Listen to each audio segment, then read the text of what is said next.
몰입사고법으로 지혜를 얻는 비밀. 참다운 지혜, 즉 개념과 체험이 결합된 지혜를 얻기 위해서는 몰입사고법을 체계적으로 전개할 수 있어야 합니다. 우선 지혜를 얻는 데 방해가 되는 부정적인 생각이나 편견, 고정관념을 말끔히 씻어내는 강력한 몰입을 해야 합니다. 오직 대상만을 바라보고 대상만을 느끼는 대상에 대한 몰입을 통해 슈퍼의식을 발동시켜 최대한의 영감과 창조력을 끌어낼 수 있어야 합니다. 몰입사고법을 통해 대상에 대한 참다운 지혜를 얻고자 한다면 5단계 연구법을 단계적으로 활용할 수 있어야 합니다. 이 5단계 연구법은 동양의 고전 중용의 가르침으로 참다운 지혜를 얻은 사람인 성인이 되는 비법으로 소개된 것입니다. 성인이 되려고 하는 자는 올바른 것을 선택하고 그것을 꽉 붙잡아 지켜야 하니 그 방법은 널리 배우고 치밀하게 질문하며 신중하게 생각하고 명확하게 분별하며 독실하게 행동하는 것이다. 이 방법에 능숙해지기만 한다면 비록 지금은 어리석을지라도 반드시 밝아지게 될 것이며 비록 지금은 나약할지라도 반드시 강해지게 될 것이다. 몰입을 바탕으로 한 5단계 연구법을 통해 우리는 정보를 효과적으로 처리하여 사물의 실상을 있는 그대로 통찰할 수 있을 것입니다. 5단계 중 1단계인 정보의 수집은 중용에서 말하는 박학, 즉 널리 정보를 모으고 수집하는 것입니다.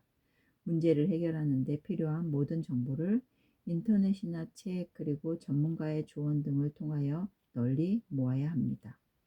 5단계 중 2단계인 정보의 정확성 검토는 중용에서 말하는 신문, 즉 수집한 정보들의 정확성을 치밀하게 묻고 검토하는 것입니다.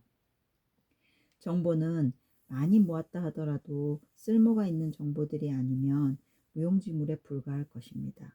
오히려 잘못된 정보는 우리의 판단에 독이 될 것입니다.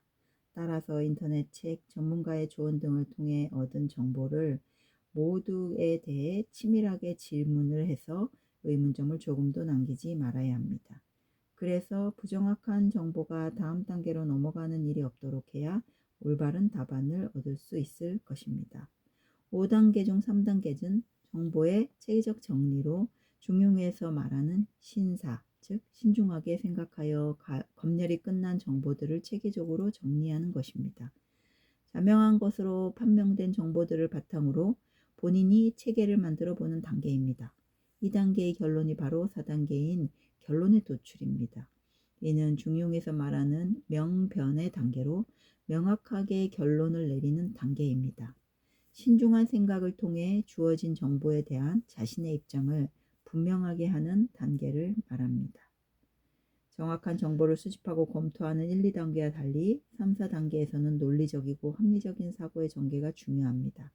그래서 4단계 사고 규칙을 활용해야 합니다. 먼저 체험과 결합하지 않은 개념, 즉 자명하지 않은 개념은 철저히 판단을 보류해야 합니다.